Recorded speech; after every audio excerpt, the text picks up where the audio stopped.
bienvenidos a la unidad 1 del módulo número 6, que es Arquitecturas Computacionales Avanzadas. El día de hoy vamos a ver la primera unidad, que es Clustering. El contenido de lo que vamos a ver en el día de hoy vamos a hacer la definición de lo que es clustering y cluster, ver un poco la tipología de clusters, de qué está compuesto la arquitectura, y por último vamos a hacer un análisis, un estudio de una tecnología que se ha venido a llamar Veritas Cluster Server, que es de Symantec, para un poco ver desde un punto de vista práctico lo que vamos a ver al inicio como teoría. En principio vamos a definir qué es clustering y qué es cluster. Bueno, tal como dice en la diapositiva, ¿no? El clustering surge como la convergencia de varias tendencias tecnológicas, sobre todo, que incluyen disponibilidad de microprocesadores económicos de alto rendimiento. Esto es un aspecto importante porque a medida que se han ido abaratando costos en el tema de hardware, el clúster ha sido desarrollándose cada vez más, se ha ido potenciando, sobre todo debido a este abaratamiento de costos hardware, cosa que hace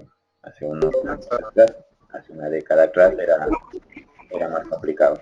Entonces, eso es en principio lo que surge, lo que es el clustering, ¿no?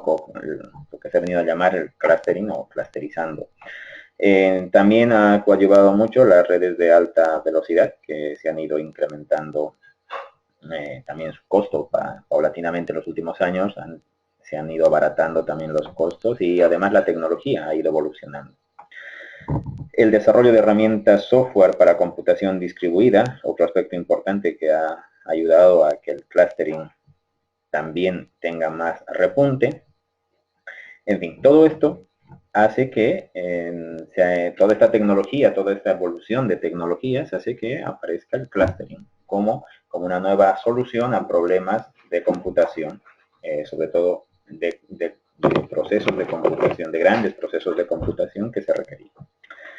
Desde este punto de vista, un clúster se puede definir como un conjunto de ordenadores interconectados, ¿no?, con dispositivos de alta velocidad que actúan en conjunto usando la capacidad de cómputo de varios CPUs, en combinación para resolver problemas que se fueron presentando y que requerían gran capacidad de cómputo. Bien, dentro de la tipología que se suele utilizar para definir un clúster, se ha hecho muy extensiva esta clasificación, ¿no?, entre lo que es tener un clúster computacional, o sea, un clúster puede ser computacional, puede ser de alta disponibilidad o de balanceo de carga. Básicamente cualquier tipo de clúster que se pueda tener o utilizar debería entrar dentro de una de estas tres categorías, aunque también en la práctica a veces se hace un híbrido, una mezcla que puede ser de alta disponibilidad y a la vez de balanceo de carga.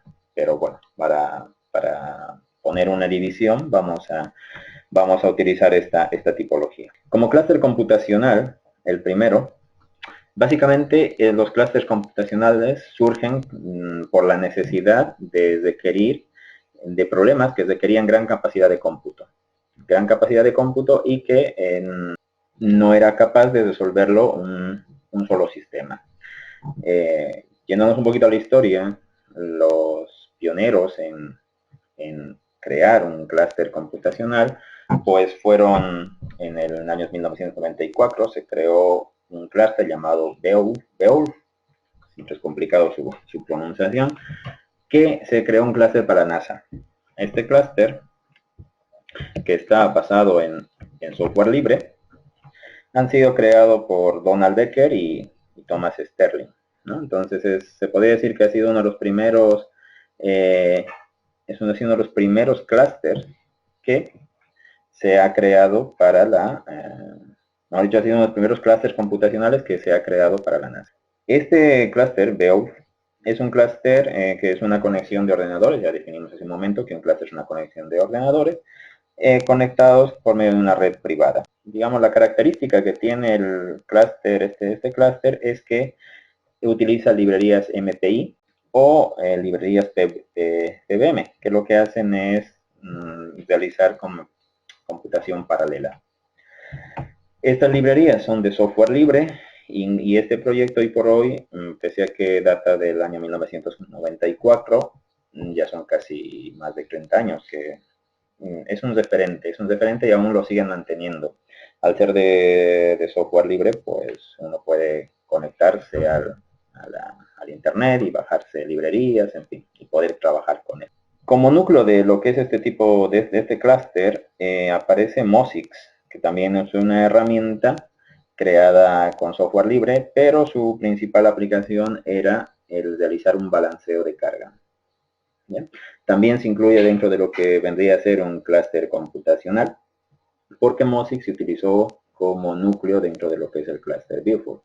Sin embargo, también Mosix como kernel o como núcleo también se puede, eso es otro proyecto que aún lo sigue manteniendo como software libre, también es descargable y si uno desea crear un clúster basándose en Mosix, es posible hacerlo.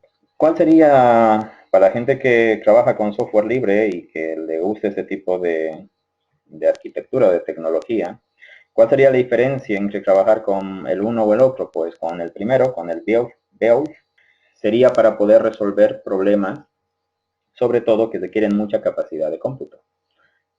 ¿Vale? Entonces, y sin embargo con el segundo, con Mosix, la idea sería que no es algo que requiera tanta capacidad de cómputo, sino que tenga mucha carga de trabajo, entonces poder distribuir entre los nodos. Es más o menos un poco la diferencia y el por qué usar uno o el por qué usar otro, si en un caso se quiere utilizar o crear un clúster computacional. Siguiendo la tipología, perdón, vamos a hablar ahora de los que son los clústeres de alta disponibilidad.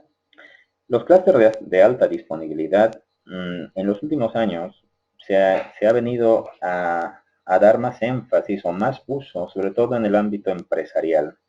Los clústeres de alta disponibilidad lo que nos proporcionan es tener alta disponibilidad en el servicio de determinadas aplicaciones que queremos clusterizar. Este tema del servicio, repito, es algo que casi la gran mayoría de clústeres existentes en el ámbito empresarial o en el mercado son de alta disponibilidad. Y hago énfasis en el tema del servicio porque la idea de servicio es algo que hoy por hoy entra, se da mucho énfasis en el tema de TI. Hasta hace unos años, la idea de la tecnología de información era ofrecer sistemas que cumplen o que satisfagan cierta necesidad o problema que tenía el cliente, el usuario, en fin, era satisfacer una necesidad. Hoy por hoy ya no se hace tanto énfasis a que el sistema satisfaga esa necesidad, sino que el sistema tenga un servicio continuo, haya continuidad en el servicio y no se pierda el servicio. De ahí que los clústeres de alta disponibilidad son los que se han propagado más y ha habido una serie de empresas que se han dedicado a este tipo de clúster y hay muchas herramientas en el mercado. Es importante recalcar que un clúster o lo que esperamos de un clúster es que tenga alto rendimiento, que tenga alta disponibilidad, poco lo que viene a denotar dentro de los clústeres de alta disponibilidad, que pueda soportar equilibrio de carga y que sea escalable. Esos son aspectos importantes. Repito un poco lo anterior porque un aspecto importante dentro de los clústeres de alta disponibilidad es la escalabilidad. Es decir, que en un clúster de alta disponibilidad, como la idea es ofrecer un servicio y no perderlo, o sea, la pérdida, o por lo menos minimizar el impacto ante una caída de una aplicación, de un servicio, entonces tiene que ser escalable. La escalabilidad es algo prioritario dentro de un clúster de alta disponibilidad. Usualmente lo que se hace es hacer una escalabilidad horizontal, que significaría, pues en casos de que fuese necesario, incrementar la cantidad de nodos para poder satisfacer esa necesidad de continuidad del servicio. Y por último tendríamos los clústeres de balanceo de carga. Y más que todo, los clústeres de balanceo de carga se han creado con el crecimiento, todos ya saben el crecimiento de lo que ha sido Internet y las grandes aplicaciones que han empezado a surgir con un incremento casi potencial en el tema de usuarios, es decir, cuando existe una aplicación web, lo que se tiende y se quiere utilizar mediante Internet es que la cantidad de usuarios vaya creciendo, es decir, es una cosa que en un momento determinado, si no se toma en cuenta esta situación, el servicio o la aplicación que está clusterizada pues puede llegar a degradarse y no ofrecer el servicio que se espera. Entonces los clústeres de balanceo de carga han aparecido o han surgido debido a esta necesidad. El balanceo de carga básicamente se podría hacer por dos maneras, a nivel software o a nivel hardware. Existen en el mercado muchos balanceadores de carga, que lo que se hace es un dispositivo que se interconecta dentro del clúster y lo que configurable y bajo determinadas condiciones que se realicen, pues puede realizar determinado balanceo de carga a nodos que estén más libres y que puedan soportar. De esa manera, repito, la idea es dar al usuario la sensación de que el sistema está operable, de que el sistema está, como que el usuario tenga la sensación de que solamente el sistema está para él y que no sufre ni de lentitud ni de ningún tipo de degradación. Ahora, dentro de una arquitectura de clúster, sea de cualquier tipología, podríamos poner el presente en la presente arquitectura. Bueno, al principio de la diapositiva pongo un clúster es un tipo de arquitectura paralela distribuida. Basándonos en este enunciado, que es un tipo de arquitectura paralela distribuida, vamos a empezar a ver un poco cuáles serían los componentes que tiene que tener un clúster. Bueno, hay una característica especial, cada computador puede utilizarse de forma independiente. Eso es una cosa importante dentro de lo que es un clúster. Veamos, dentro de los componentes, por una parte tendríamos los nodos, lo que tiene en el gráfico ya puesto como PC/Workstation. Los nodos es un componente importante dentro de lo que es el clúster. Puede tratarse de ordenadores, workstations, PCs, SMPs, en fin, todo aquel dispositivo que yo deseo que se convierta en un nodo dentro de mi clúster para que yo lo pueda interconectar. Lo habitual es que sean PCs, en su mayoría pueden ser servidores, pero también podría tratarse de PCs normales de escritorio. La parte importante es la que hace referencia al middleware o lo que es la lógica de intercambio de información entre aplicaciones. Esto es la parte crucial de lo que vendría a ser el clúster. Para entender lo que es el middleware, o para entender cómo realiza esa lógica de intercambio de información entre aplicaciones, vamos a ver que el middleware tiene dos componentes. Uno lo que es el SSI, que sería Single System Image, y por otra parte la disponibilidad, el availability. ¿Vale? Basándonos en estos dos puntos, podemos ver que un clúster debería tener con un middleware bastante operable, dar esa sensación de su funcionalidad. Bien, veamos. El SSI ofrece al usuario una visión unificada de todos los recursos del sistema. ¿Vale? Esto es importante. ¿Qué significa? Que yo como usuario no debo, que estoy accediendo al clúster, el SSI debería darme la sensación de que yo no veo un clúster, sino que simplemente veo un sistema que me está brindando una información, independientemente que el sistema esté clusterizado, que esté ejecutándose en diversos nodos, en fin, eso para mí como usuario debería ser totalmente transparente. Pues eso hace el SSI. Ahora, el SSI podría realizar esto por medio de tres niveles. Un nivel hardware, un nivel kernel o sistema operativo y un nivel de aplicación. A nivel de hardware se ve al clúster como un sistema de memoria compartida distribuida, básicamente. Es decir, a nivel de hardware es como tener un ordenador, un servidor bastante grande y que tiene una gran memoria que está compartida por el resto de los nodos y al cual acceden los nodos para trabajar con la aplicación. A nivel kernel, la idea es que ofrezca alto rendimiento a las aplicaciones que se están ejecutando en el clúster. Estas aplicaciones pueden ser secuenciales, pueden ser paralelas si estoy utilizando una aplicación que se ejecuta simultáneamente en varios nodos, en fin.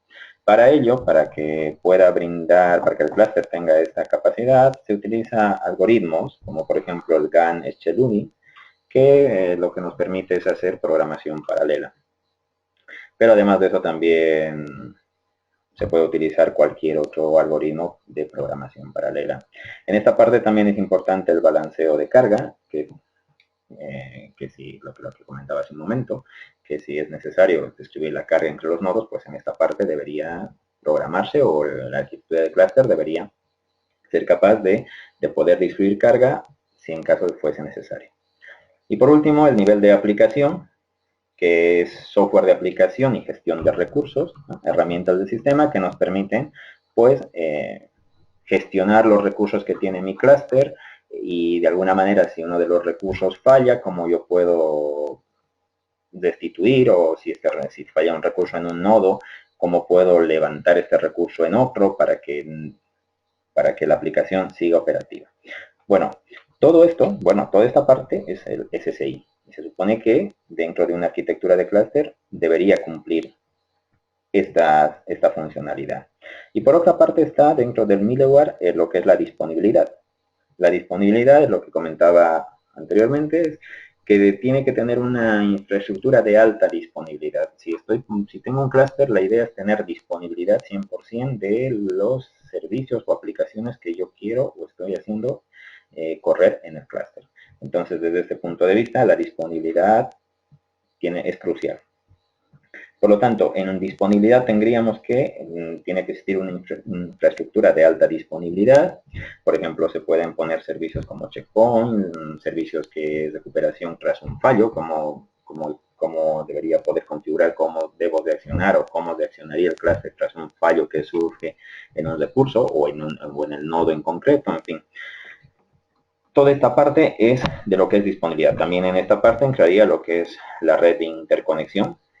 Bueno, cómo voy a interconectar los nodos de mi clúster. En este sentido, pues existen redes de altas prestaciones como Mirinet, InfiniBand, Gigabit, o en definitiva el más común y conocido, que también se puede hacer por Ethernet. Y por otra parte, también en la disponibilidad también entra lo que son los sistemas operativos. Hoy por hoy, la gran mayoría de sistemas operativos, sean estos de libre distribución o no, soportan la clusterización. Eso es una ventaja que hace años atrás, en los inicios, no había, ¿no? Entonces, esto significa que si mis nodos, tengo Windows, tengo Linux, tengo Unix, en fin, yo puedo clusterizarlos y me van a permitir soportar la clusterización. Así que eso es una gran ventaja y que entraría dentro de la disponibilidad. Y por otra parte, también es importante dentro de la disponibilidad contar con protocolos rápidos de comunicación, ¿no? ¿Para qué? Pues para que se comuniquen los nodos entre sí y poder dar esta sensación de alta disponibilidad. Dentro de protocolos rápidos de comunicación están el Active Message, Fast Message, VIA, en fin, hay un montón, y que son protocolos de comunicación que ya, lo que digo, muchas de las herramientas que están de software libre las incluyen, y hay otras obviamente como productos privados que también las incluyen. Luego tendríamos dentro de nuestro esquema, dentro del gráfico, lo que son los entornos y herramientas de programación.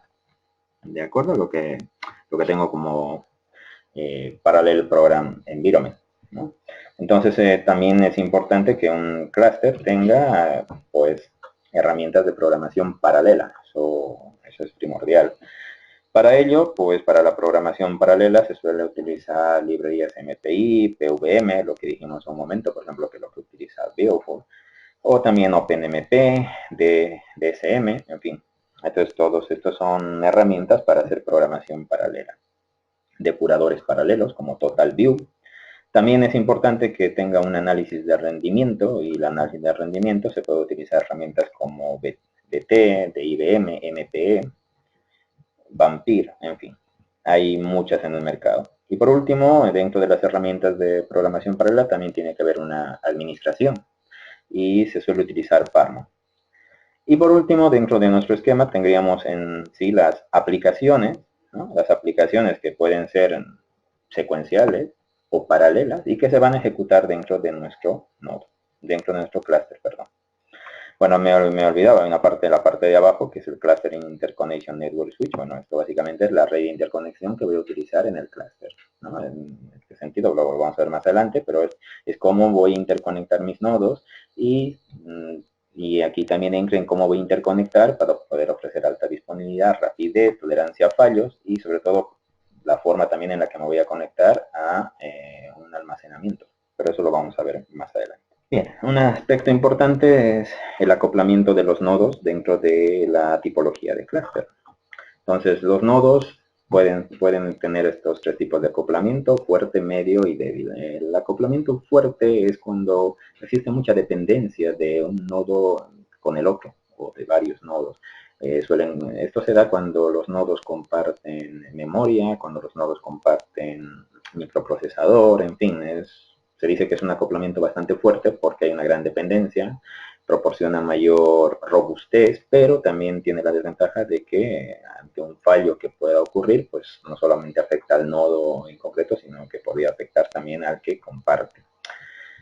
En contrapartida tendríamos el acoplamiento débil, que es lo que se suele usar en clústeres de alta disponibilidad. El fuerte se suele utilizar mucho en clústeres computacionales, pero en clústeres de alta disponibilidad se suele utilizar un acoplamiento débil. ¿Qué significa el acoplamiento débil? Pues que todo lo contrario, cada nodo es independiente en su ejecución, en su funcionalidad, no comparte nada con ningún otro nodo, salvo estar dentro de un clúster, y por lo tanto, ante una caída de uno de ellos, no afecta el rendimiento del resto del clúster.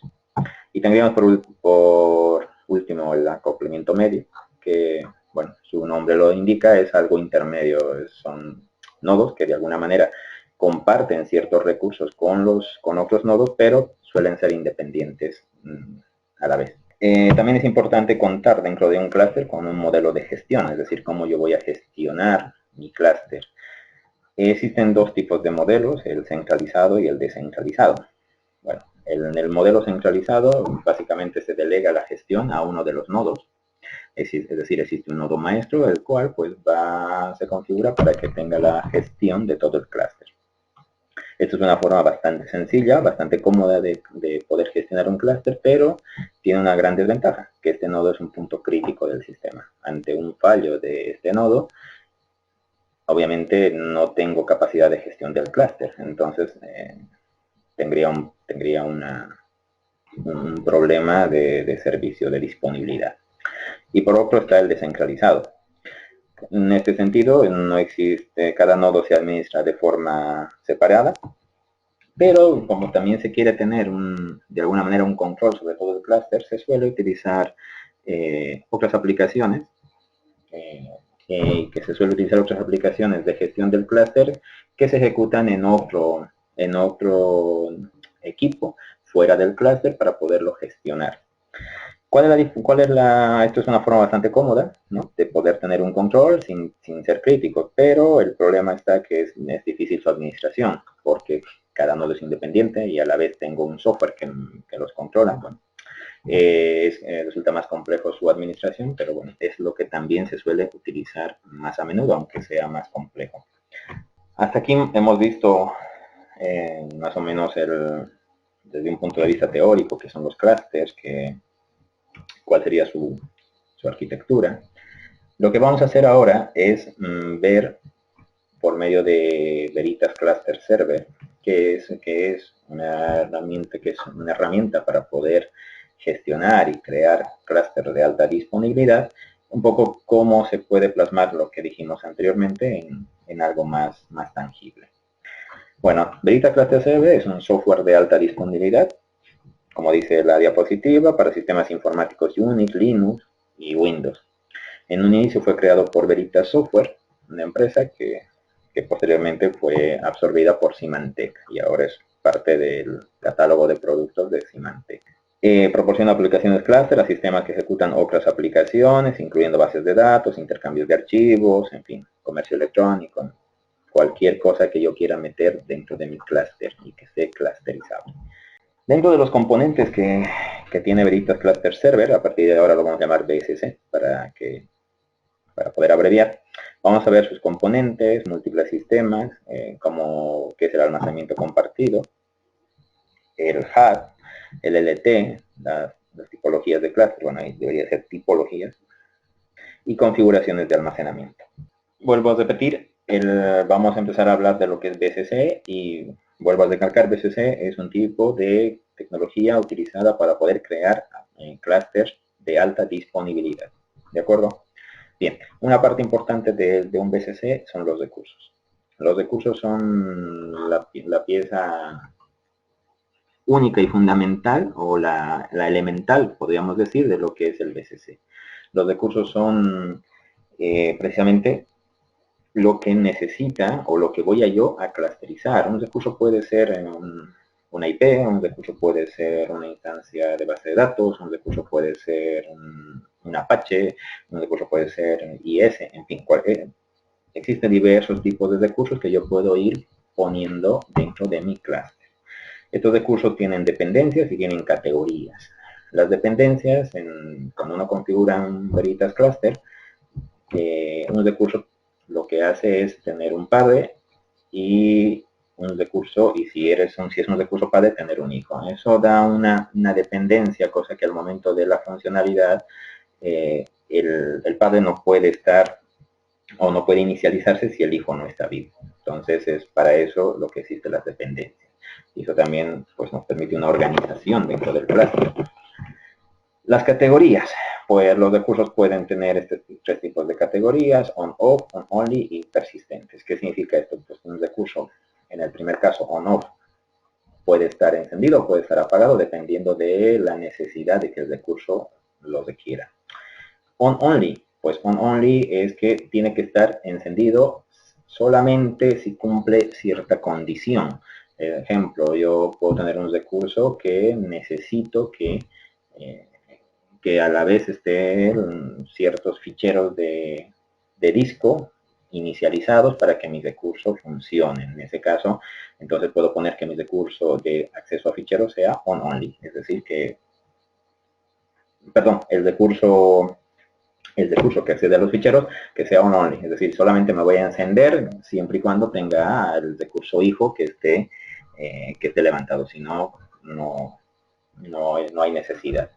Y tenemos los persistentes. Los persistentes son que siempre tengo que estar encendido todo el tiempo porque si no, no hay manera. Y los persistentes usualmente son los que están a muy bajo nivel. Por ejemplo, un NIC, que sí o sí tiene que estar operativo, porque si no tengo red, no tengo IP y no tengo acceso a la red, pues básicamente mi servicio o mi aplicación no tiene funcionalidad, por lo tanto persistentemente tiene que estar siempre encendido. Dentro de esta característica, bueno, continuamos. Luego existen service groups. Los service groups, bueno, por una parte tengo recursos, pero estos recursos ahora yo tengo que agruparlos de alguna manera, tengo que darles un cierto orden. Entonces, una serie de recursos yo puedo agruparlo en un service group o un grupo de servicio. No es otra cosa más que, por ejemplo, yo puedo poner service group base de datos, puedo crear un service group base de datos. ¿Qué tengo dentro de mi service group base de datos? Pues puedo tener un recurso llamado instancia de Oracle, por ejemplo, donde voy a levantar una instancia de Oracle que va a ser una base de datos. Dentro también de este service group puedo poner acceso a discos de a los ficheros propiamente donde está la base de datos, porque una cosa es que se levante la instancia y otra cosa es que, por ejemplo, el acceso a los ficheros donde va a levantarse la instancia se encuentren en otro equipo. Entonces tendría otro recurso que sería el acceso a los ficheros. Y así, bueno, y también necesito una IP y entonces empiezo a estructurar de alguna manera mi service group. Esto, si bien ahora se ve un poco con teoría, como lo que decía, bueno, me va a salir un poco de la diapositiva, como decía la presentación que está colgada en el campus. Luego vamos a ver con un ejemplo ya más adelante, cuando vayamos viendo grid computing, cloud, en fin, vamos a ver que con un ejemplo de cómo todo esto se interrelaciona y de cómo Veritas Cluster pues, nos permite trabajar con lo que estoy comentando. Así que ahora, si bien paso un poco por encima, luego lo vamos a ver más a detalle. Bueno, dentro de los service groups tendríamos tres tipos de service groups. que son failover, paralelo, híbrido. ¿Qué significa esto? Pues que un grupo de servicio, o si se dice que es failover, significa que si falla, pues si fallo en un nodo, voy a ejecutar en otro, ¿vale? Paralelo, pues me ejecuto en varios nodos a la vez. Su ejecución es en simultáneo.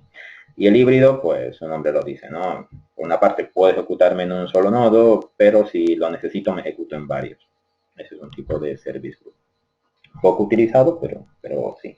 El que más se suele utilizar a fines prácticos es el primero, el failover, que significa que estoy ejecutándome en un nodo y si este nodo falla o hay algún problema, pues me puedo ejecutar en otro nodo para no perder servicio. De acuerdo, bueno, dentro de otros componentes está el Cluster Service Group. Bueno, el Cluster Service Group lo que hace es un Service Group propio del BCS, que lo que hace es administrar básicamente al cluster. Un poco lo que decíamos de, no sé si recuerdan, decía cómo puedo gestionar. Bueno, esta es una forma de gestión que tiene el BCS. Es bastante interesante porque es una forma de hacer ni centralizado ni descentralizado, porque el Cluster Service Group, que si bien es un Service Group que está corriendo en uno de los clusters, también puede migrar y funcionar en otro de los nodos, o sea, no necesariamente tiene que existir un nodo maestro. Entonces es una peculiaridad que le da, si bien es centralizado porque funciona en uno, pero no requiere que siempre funcione en el mismo. Entonces es algo bastante versátil. Otra parte importante de los DCS son los agentes. Los agentes, que se basa en más o menos en la teoría de agentes inteligentes, que es otra rama que también ha ido evolucionando. Bueno, aquí se utiliza mucho el tema de agentes, ¿no? Agentes que lo que hacen es gestionarme los service group, gestionarme los nodos, vamos, me gestionan todo. ¿Y qué hacen estos agentes? Pues lo que hacen sus operaciones son online, offline, clean, action, info. ¿Qué significa? Pues que existe agentes que detectan un service group está caído, este recurso está caído, entonces, ¿qué hago? Lo levanto online, lo bajo porque como está caído el hijo, pues entonces tengo que bajar al padre porque el padre no puede estar sin el hijo porque no tiene el requisito, entonces lo pongo offline. O lo limpio el servicio e intento levantar en otro nodo. En fin, todas esas operaciones son lo que hacen los agentes dentro del PCS. La parte de múltiples sistemas y almacenamiento compartido son lo que viene a ser que todo lo que es el BSS de alguna manera tienes que acceder o tiene que acceder a almacenamiento que van a compartir el resto de los nodos. No tiene sentido si yo creo un clúster tener mi repositorio de datos dentro del mismo nodo. En ese caso, pues, ¿cómo haría para que el resto de nodos accedan a determinado nodo donde están los datos? Eso no tiene mucha lógica, ¿no? Entonces, lo que se hace siempre es externalizar, o sea, el almacenamiento, los datos, en fin, están fuera del clúster y se configura para que todos los nodos accedan de alguna manera a ese almacenamiento que está compartido. El HAT, que es el demonio, este es el demonio de disponibilidad. Esto es lo que básicamente hace que el BCS sea de alta disponibilidad. Este es un demonio que es un proceso que lo que hace es correr dentro de todo el clúster y es el que básicamente está pendiente del funcionamiento de la disponibilidad de determinado nodo y si lo encuentra que no es disponible o que no puede ejecutar, lo que hace es migrar todos los servicios que tenga este nodo a un nodo que esté operativo. Entonces es muy importante para lo que es el BCS. Y el LDT, que es un protocolo de transferencia de comunicación que utiliza el BSS para comunicarse entre los nodos. Dentro de las tipologías que puede existir, esta parte ya es más gráfica, tenemos estas. Por ejemplo, existe una tipología llamado asimétrico o configuración activo-pasivo. ¿Esto qué significa? Que tengo un clúster, por ejemplo, lo que dice acá lo que se muestra en el dibujo. Tengo un clúster que está compuesto por dos nodos y accedo a un almacenamiento compartido. Entonces, ¿qué pasa si este nodo falla donde está corriendo la aplicación? Pues lo que hago, lo que demuestra el gráfico, se va a migrar al nodo que está vivo. Cosa mala de este tipo de arquitectura, pues que tengo un nodo que está ocioso todo el tiempo esperando a que en un momento determinado falle uno para ejecutar la aplicación en el otro. Así que eso es, digamos, una de las ventajas. El simétrico configuración activo-activo es una mejora del anterior. Tengo el mismo esquema, tengo un nodo, un clúster con dos nodos, pero tengo ejecutado aplicaciones en ambos. Ante la falla de uno de ellos, el otro nodo es capaz de poder dar funcionalidad a las dos aplicaciones que ejecutan. ¿Cuál es la idea de esto? ¿Cuál es el punto importante? Pues que ambos nodos tienen que tener la capacidad hardware suficiente como para poder dar servicio o dar funcionalidad a las dos aplicaciones, ¿no? Esto también puede llegar a ser un poco, a incrementar un poco el costo hardware de ambos nodos. Pero una de las ventajas que hay, que existe hoy por hoy, es que el hardware se ha abaratado a tal punto que eso ya no es un problema. Luego tenemos la configuración NA1. En este tipo de configuración de clúster del VCS, yo tengo, por ejemplo, en el gráfico un clúster con 5 nodos y tengo 4 almacenamientos compartidos. Esta configuración N1 no es tan recomendable, pero es posible hacerla si quiero abaratar un poco costos. Si se fijan, cada nodo tiene su almacenamiento compartido, ¿de acuerdo? Pero, mejor dicho, cada nodo tiene su propio almacenamiento. Y por otra parte existe un nodo redundante, que lo que hace es, en el caso de que falle uno, pues este nodo redundante lo que va a hacer es asumir la funcionalidad de la aplicación que se esté ejecutando en ese nodo que ha fallado. Este nodo redundante, si se fijan en el gráfico, está interconectado a todos los almacenamientos. Esto conlleva pues una topología de red bastante complicada, porque habría que cablear todo, habría que tener un cableado de red más voluminoso, en fin, no se suele utilizar mucho, o al menos yo no he visto este tipo de configuración, pero bueno, es importante saber que existe. Y tenemos la configuración N+1, que es un poco lo mismo que la anterior, con la única diferencia que ahora ya tengo un equipo intermedio, que me facilita esta situación. Mejor dicho, que me facilita el hecho de que puedan compartir, acceder a los almacenamientos compartidos. Este equipo intermedio, sobre todo con las nuevas arquitecturas de red SAN y con acceso mediante fibra, sobre todo mediante fibra óptica, en fin, eso también se ha abaratado en los últimos años el costo. Por lo tanto, esto es algo que se utiliza mucho, es una de las configuraciones más utilizadas. Como pueden ver, el gráfico es bastante sencillo. Ante el fallo de un equipo, de uno de los nodos, el redundante asume la funcionalidad. Configuración NAN. Esta es una mejora del N+1. ¿Por qué? Porque en el N, si se fijan, en este siempre tengo un nodo que está pues ocioso. Hay un nodo ocioso el cual está esperando o es como de respaldo. En cambio en NN no tengo ningún nodo ocioso. Tengo, por ejemplo, en este esquema cuatro nodos, cada uno está ejecutando 3 grupos de servicio. Y si llega a fallar uno, ¿qué pasa? Los 3 grupos se distribuyen a los nodos restantes. Por lo tanto, esto es más funcional. No hay nodos ociosos y todos están prestando servicio. A lo mejor aquí el problema pasaría si cae otro nodo más. Entonces ahí ya tendríamos un problema, porque esos 4 service groups tendrían que distribuirse y a lo mejor ya sería demasiada carga de trabajo para estos 2 nodos. Por eso es importante, cuando en un clúster existe una caída de un nodo, que tratar de recuperarlo lo antes posible, porque si en un caso supuesto otro nodo más terminaría fallando, pues ya tendríamos un problema grande. Configuraciones de almacenamiento. El almacenamiento compartido básico en un clúster es el que muestra el gráfico, ¿de acuerdo? Tengo un hardware de red, que puede ser bajo arquitectura SAN, a la vez que me conecto a diversos almacenamientos compartidos. Luego tenemos el clúster sin compartir almacenamiento. No es muy recomendable, pero podría darse. En este caso, por ejemplo, tengo mi clúster y tengo cada clúster tiene su almacenamiento y se comunican mediante Herbits. En estas 2 líneas que ven, por ejemplo, es la comunicación entre los dos y a través de Herbits. No es tan común porque, bueno, es que aquí es más complicado. ¿Qué pasaría si yo tengo una aplicación en el 1 y se ejecuta en el 2, pero esta aplicación necesita acceder a estos datos. Bueno, ya hay un problema. A lo mejor tendré que pensar en hacer una réplica a este otro almacenamiento. No es muy común.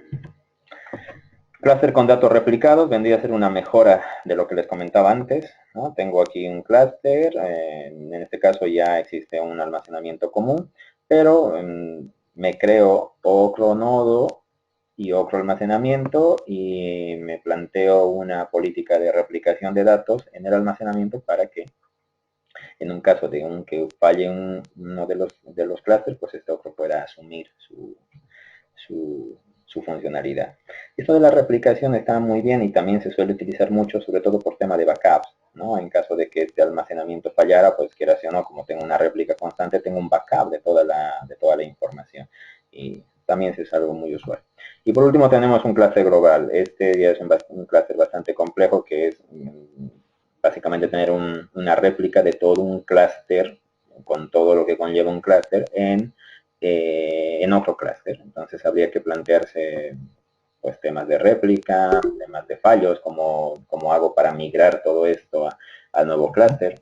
También el BSS nos permite hacer este tipo de arquitectura, pero es mucho más compleja. Bueno, está claro que dentro, por ejemplo, del clúster global, una parte importante es la conexión de red que existe, porque me estoy marcando con el ratón, ¿no? Esa sería la manera en la cual voy a poder migrar, pero como digo, es más complicada de realizar. Si hasta ahora, bueno, con esto habríamos terminado la presentación. No sé si tienen alguna pregunta, alguna duda. Willy, ¿el trabajo será individual? Sí, el trabajo es individual. Básicamente tampoco bueno, aprovecho tu pregunta por la idea, como lo que puse en la presentación, es que se dé más que todo un enfoque más de investigación y científico. Al ser un doctorado, la idea es que se pretenda plasmar más el enfoque crítico y analítico que cada uno de ustedes tenga, ¿no? Más allá de una recopilación de información. Entonces, sobre todo eso lo vamos a ver en el tema de los trabajos. He subido un artículo que, aunque hace referencia a Grid Computing, yo lo que les pido es que lo vayan leyendo porque se habla mucho de programación para Grid Computing. Entonces, a inicios de la siguiente semana, el día lunes o martes, subiré otro artículo y una vez que estén subidos los dos, pues voy a publicar el trabajo práctico que se va a hacer en función a los dos. Entonces, y entiendo que me lo tendrían que entregar para finales de la siguiente semana. Bueno, pues en todo caso, pues muchas gracias por su asistencia. Hasta luego.